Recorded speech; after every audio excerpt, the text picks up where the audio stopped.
снова намекает на удар по Ирану. Зачем Трамп опубликовал на своей странице в соцсети изображение бомбы под истребителем? 50 тысяч жителей Калифорнии получили приказ эвакуироваться из-за угрозы химического взрыва на заводе Aerospace. В Мадриде тысячи людей протестовали против роста цен на жилье и арендные платы. От властей требуют контролировать туристический бум и спекуляции на рынке недвижимости. Европу накрывает аномальная жара. В Лондоне плюс 34 градуса. И это рекорд за все время метеонаблюдений. Тысячи паломников прибыли в Мекку, чтобы принять участие в хадже. Китай запустил космический корабль Шэньчжоу-23 для рекордно длительной миссии. А теперь об этом подробно и по делу. Это один день. Подпишитесь, поставьте лайк этому видео и оставьте свой комментарий. Заранее спасибо. И начинаем.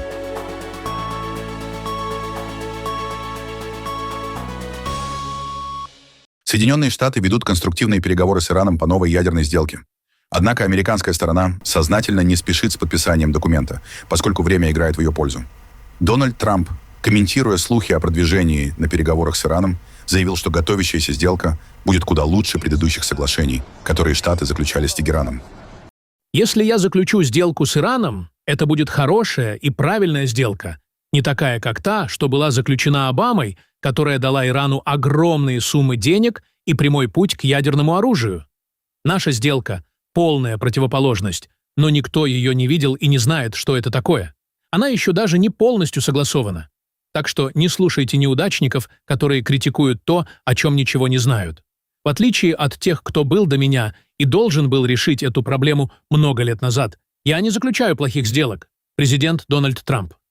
Ранее Трамп предупредил, что действующая экономическая блокада против Исламской Республики будет оставаться в силе до тех пор, пока новое соглашение не будет окончательно достигнуто, заверено и подписано.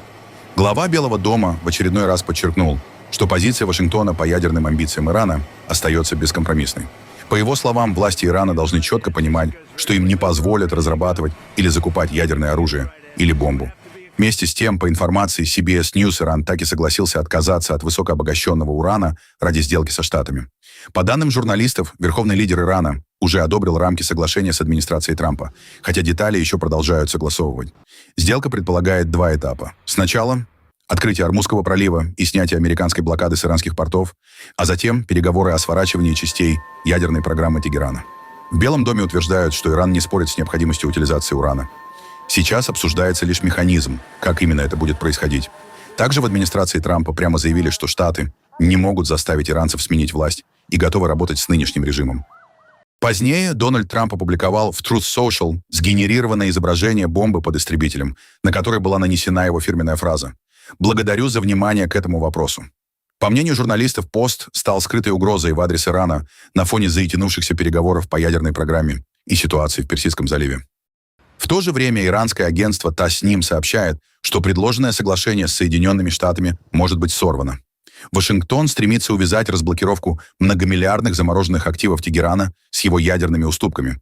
Однако иранская сторона категорически отвергает эту связь и требует доступа к средствам в качестве безусловного предварительного этапа. Кроме того, военный советник верховного лидера Ирана и бывший командующий КСИР Мохсен Резаи заявил, что управление Ормузским проливом является законным правом Тегерана для обеспечения национальной безопасности и предотвращения военных кампаний.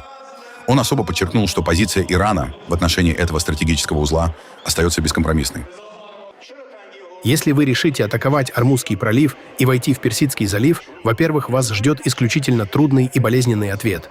Во-вторых, мы прорвем морскую осаду, которую мы до сих пор терпеливо выдерживали и не атаковали вас.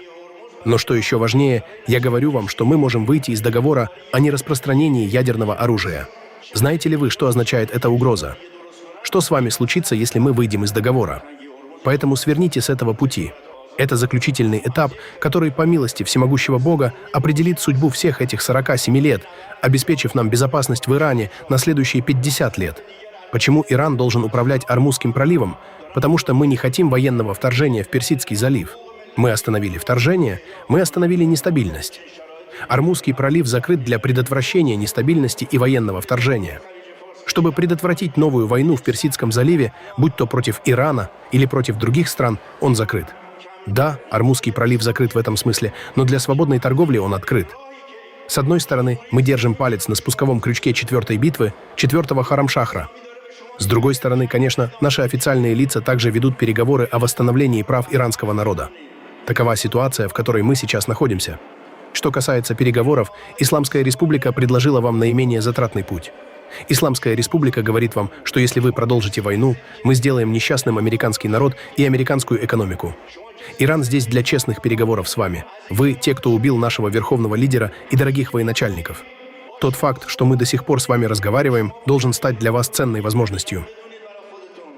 50 тысяч жителей Калифорнии получили приказ эвакуироваться из-за угрозы химического взрыва. Власти и экстренные службы продолжают бороться с угрозой масштабной химической аварии на заводе Aerospace. Поврежденный резервуар содержит около 7 тысяч галлонов метилметакрилата, легковоспламеняющегося и токсичного вещества, используемого в производстве пластмасс и смол. Емкость начала перегреваться и выделять опасные пары в воздух.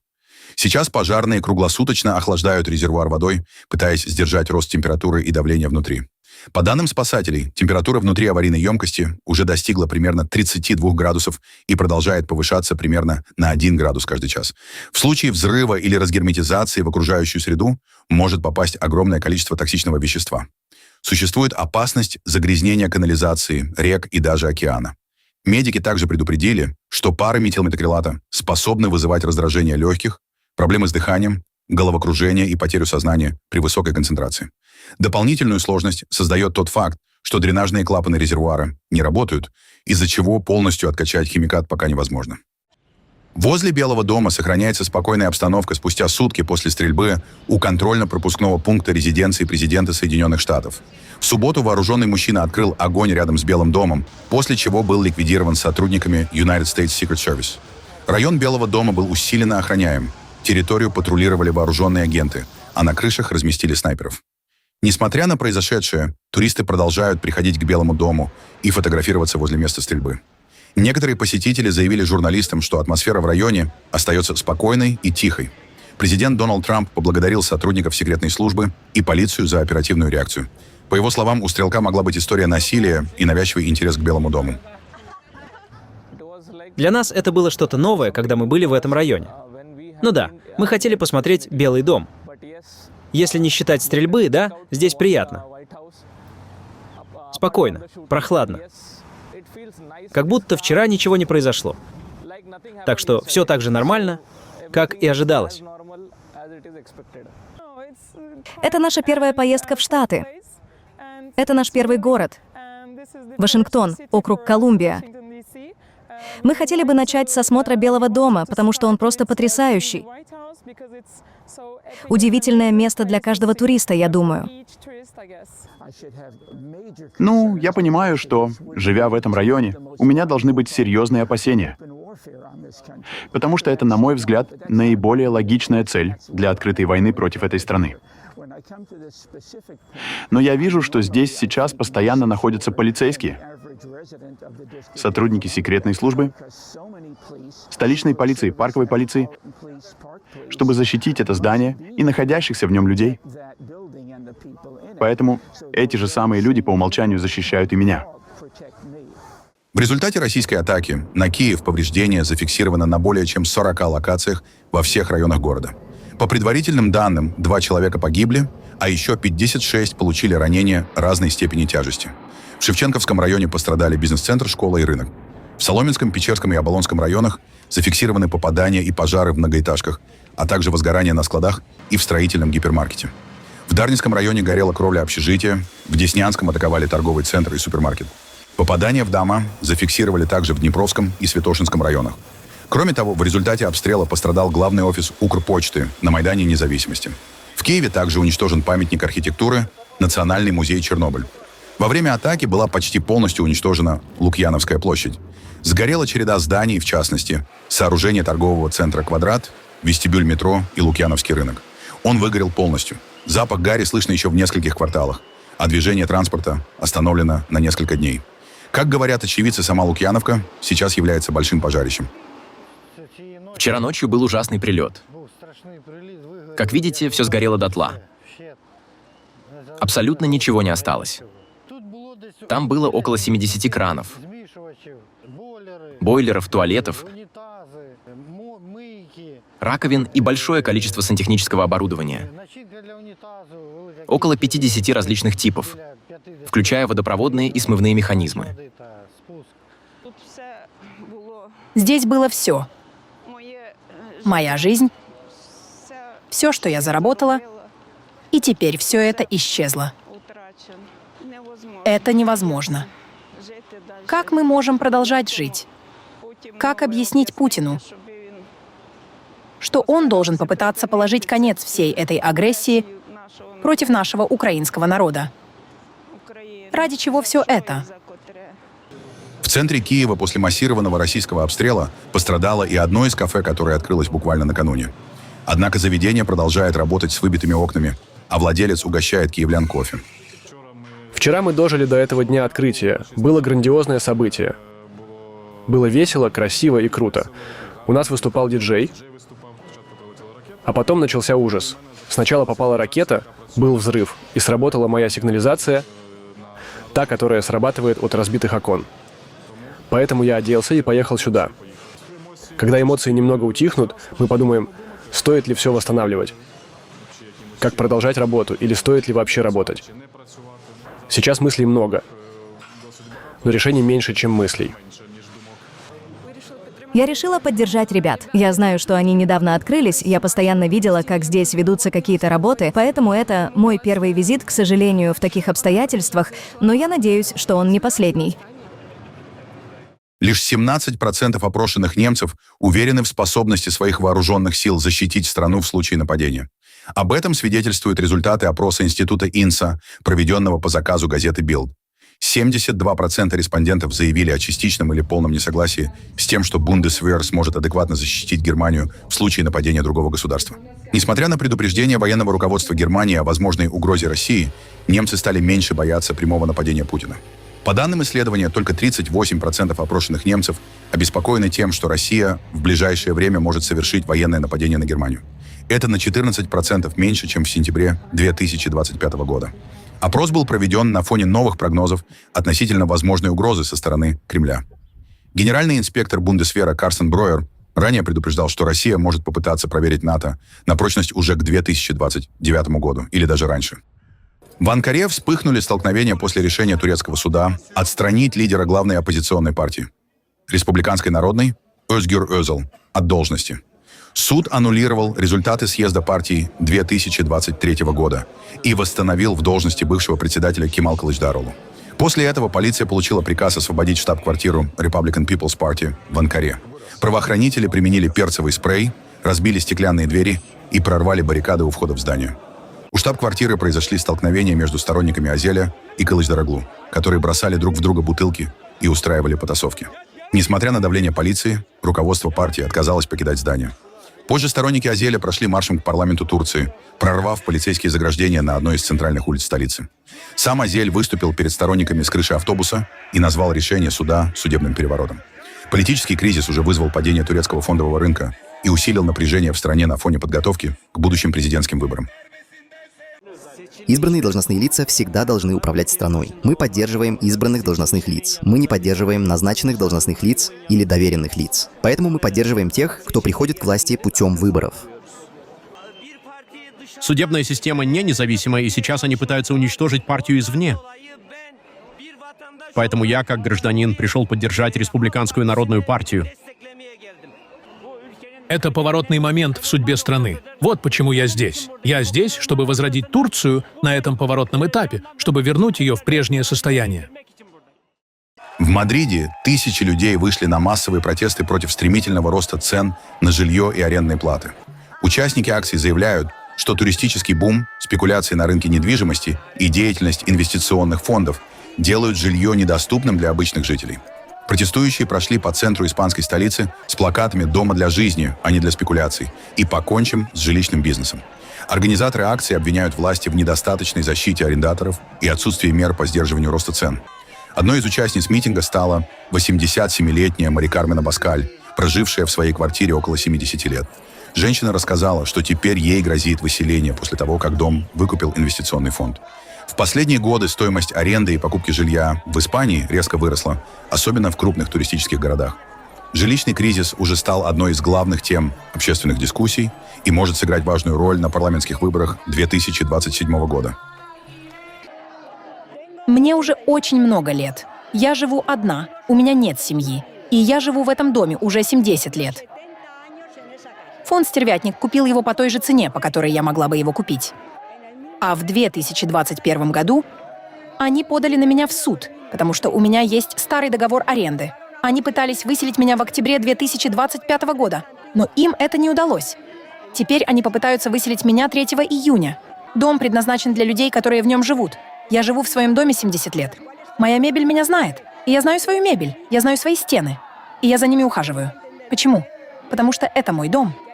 Правительство должно понимать, что люди имеют право на жилье. И оно не может выселять людей, чтобы фонды «Стервятники» обогащались, не работая.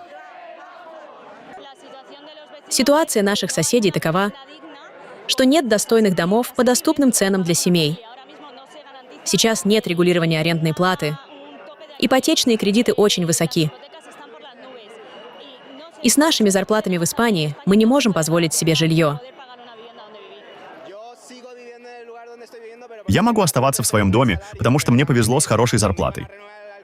Мой контракт продлевается в этом году, и я волнуюсь, потому что если мой арендодатель окажется недобросовестным человеком и слишком сильно повысит арендную плату, мне придется съехать и переехать в другой район. Я рассчитываю на доброту своего арендодателя, так быть не может. Нам нужно больше спокойствия. Контрактов на 5 лет недостаточно. Каждые 5 лет нас разрывают на части и выгоняют из домов. Европу в ближайшие дни накроет первая масштабная волна летней жары. В Великобритании, Франции и Испании температура воздуха может быть на 5-11 градусов Цельсия выше нормы, а местами приблизиться к рекордам для мая. Во Франции температура в Париже может подняться до плюс 31 градуса Цельсия, а на юго-западе страны до плюс 35 градусов Цельсия.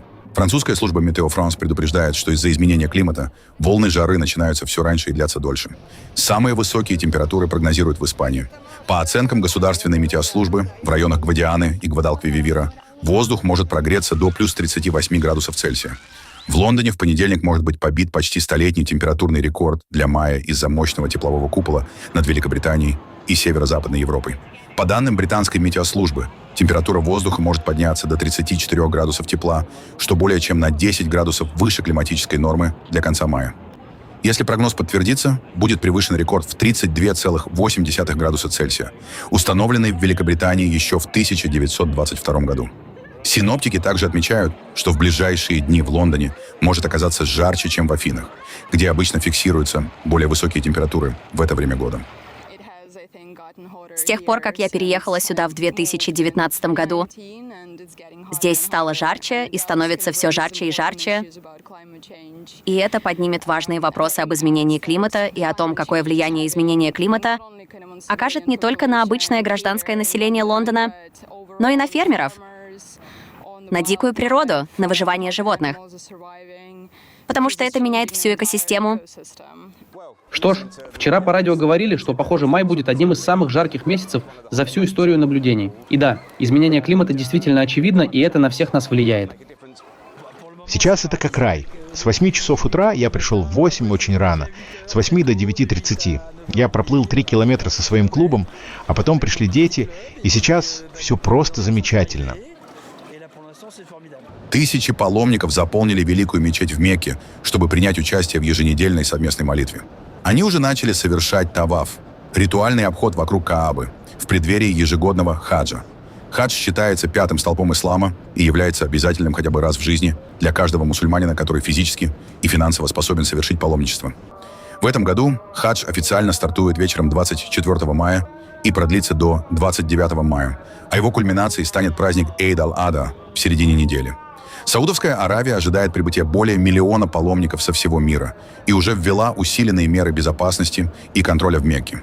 Власти ограничили въезд в город для людей без специальной хадж-визы и временно приостановили выдачу разрешений на умру, чтобы избежать перегрузки священных мест.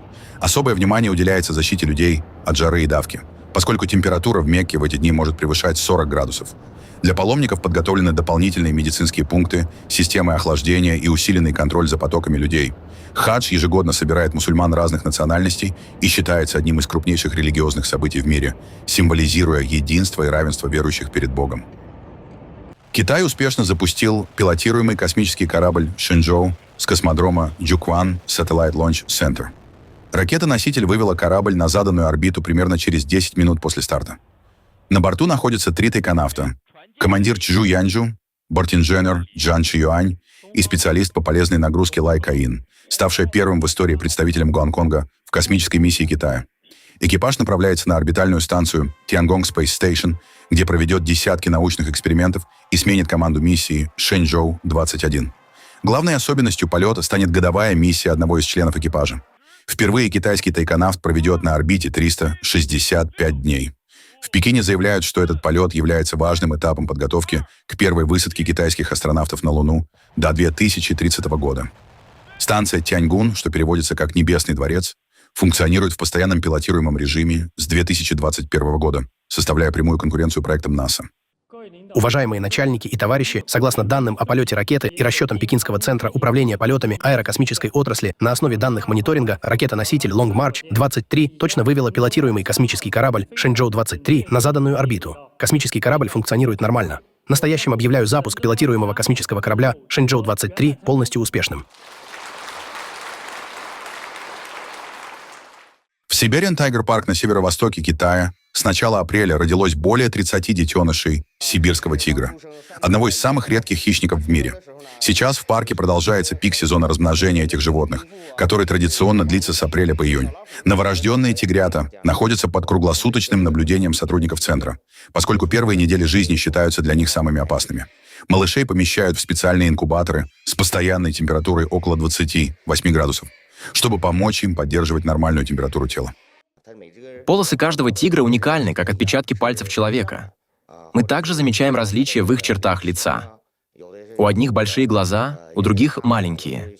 Мы даем им имена, основываясь на этих отличительных характеристиках, а также присваиваем имена, исходя из порядка рождения и идентификационного номера матери. Смотрители кормят тигрят молоком каждые 4-6 часов, следят за их весом, здоровьем и даже помогают им в первые недели жизни. Примерно через месяц в рацион детенышей начинают постепенно добавлять мясо, а в возрасте около 40 дней их впервые выводят на улицу для прогулок и тренировок. Сибирские тигры считаются одним из самых исчезающих видов на планете и обитают в основном в северо-восточном Китае и Российской Сибири.